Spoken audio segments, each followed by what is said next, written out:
ప్రియమైన దేవుని బిళ్ళారా, మీ అందరికీ వందనాలు. సో, మీకొక బాధాకరమైన విషయాన్ని పంచుకోవడానికి ఈ రీతిగా మీ ముందుకు రావడం జరిగింది. పాస్టర్ అభినయ్ దర్శన్ గారి మీద గుర్తు తెలియని దుండగులు దారుణాతి దారుణంగా అడవి ప్రాంతంలో దొరికించుకొని వారి కారు మీదకి భయంకరంగా దాడి జరగడం జరిగింది. సో, ఇప్పుడు అభినయ్ దర్శన్ గారు స్పృహ కోల్పోయిన స్థితిలో ఉన్నారు అన్న విషయాన్ని మాకు న్యూస్ ఛానల్ ద్వారా కొంతమంది సహోదరుల ద్వారా తెలిసింది. సో, అతని కొరకు ప్రార్థన చేద్దాం. చూడండి ఎంత భయంకరమైన పరిస్థితి జరుగుతూ ఉందో. క్రైస్తవుడు అంటే ఎంత దారుణంగా చూస్తున్నారో, మనుషుల్ని చంపగలిగిన మనస్తత్వం ఎట్లా వారికి వచ్చిందో మనకు తెలియదు. కానీ ఇలాంటి విషయాన్ని మనం నిజంగా చాలా బాధాకరమైన విషయం. ఆల్రెడీ ఒకసారి అభినయ్ దర్శన్ గారి మీద జరిగినటువంటి దాడి ఒకసారి మీరు చూడండి.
సో, చూశారు కదా, ఇంతకుముందే అంటే ఈ అటాక్ జరగక మునిపే ఆల్రెడీ తన సోషల్ మీడియా అకౌంట్లో ఒక చిన్న వీడియో తీసి పెట్టాడు.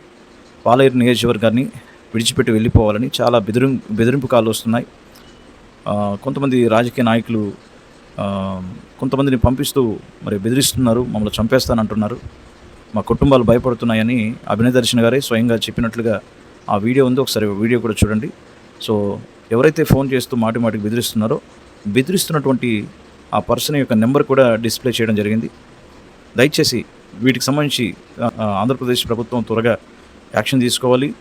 అది మతపరంగా చూడదు, కానీ మనుషుల మీద జరిగినటువంటి ఈ ఘోరమైన పరిస్థితిని తక్షణమే యాక్షన్ తీసుకొని వారి మీద తగిన చర్యలు తీసుకోవాల్సిందిగా మీ అందరినీ వేడుకుంటున్నాం. సో, ఈ వీడియో చూడండి. Thank you. వర్గాన్ని, ఆ గ్రామ ప్రజలని, పాడేరు నియోజకవర్గాన్ని, ఆ గ్రామ ప్రజలని వదిలేసి వెళ్ళిపో అని కంటిన్యూస్గా బెదిరింపు కాల్స్ వస్తున్నాయి. ఎవరు చేయిస్తున్నారంటే వాళ్ళని ఎమ్మెల్యే తాలూకు అంటారు. నీకేం పని, మా నియోజకవర్గంలో నీకేం పని అంటారు. నువ్వెవడు రా, కడప నుంచి వచ్చి మా ప్రజల సమస్యలు తెలుసుకోవడం నువ్వెవడు అన్నాడు. తప్పు నేను చేస్తున్నానా? అరే, ప్రజలకు మంచి చేయాలనుకోవడమే తప్ప. సార్, ఇక్కడ ఎన్నో ప్రభుత్వాలు, పార్టీలు, అధికారులు, నాయకులు మారినప్పుడు మరి ప్రజల బ్రతుకులు ఎందుకు మారటం లేదు అంటే నేను ప్రశ్నిస్తుంది తప్ప. ఇక్కడ సమస్యల్ని ఏ గ్రామం చూసినా అభివృద్ధి లేదు. రోడ్లు లేవు, డ్రైనేజీలు లేవు, బాత్రూములు లేవు, స్కూళ్ళు లేవు, అంగన్వాడీలు లేవు. భయంకరమైనటువంటి అసలు మనుషులు బ్రతుకుతున్నారంటే ఇక్కడ గుండె రగిలిపోతుంది వీళ్ళ కష్టాలు చూస్తే. మరి వీళ్ళ కోసం ఒక సామాన్యుడు నేను నిలబడి మాట్లాడడం, పోరాడడం తప్ప. అరే, మంచి చేస్తానంటే చంపుతానంటే ఎలాగా? ఒక నంబర్ నుంచే కాల్స్ వస్తున్నాయి, వాట్సాప్ కాల్స్ వస్తున్నాయి. చంపేస్తాం, సుపారీ ఇచ్చామని చెప్పి. చంపేస్తే చంపేయండి సార్, నేను మాత్రం ఇక్కడి నుంచి వెళ్ళను. నా తల్లిదండ్రుల నుంచి, నా భార్య బిడ్డల నుంచి, నా ఫ్యామిలీ మెంబర్స్ నుంచి కంటిన్యూస్ కాల్, భయపడిపోతున్నారు. ఏం జరుగుతుంది, కొండ ప్రాంతాల్లో ఉన్నాడు అని చెప్పి నా ఫ్రెండ్స్ ఫోన్ చేస్తున్నారు, రిలేటివ్స్ ఫోన్ చేస్తున్నారు, వచ్చేయమంటున్నారు.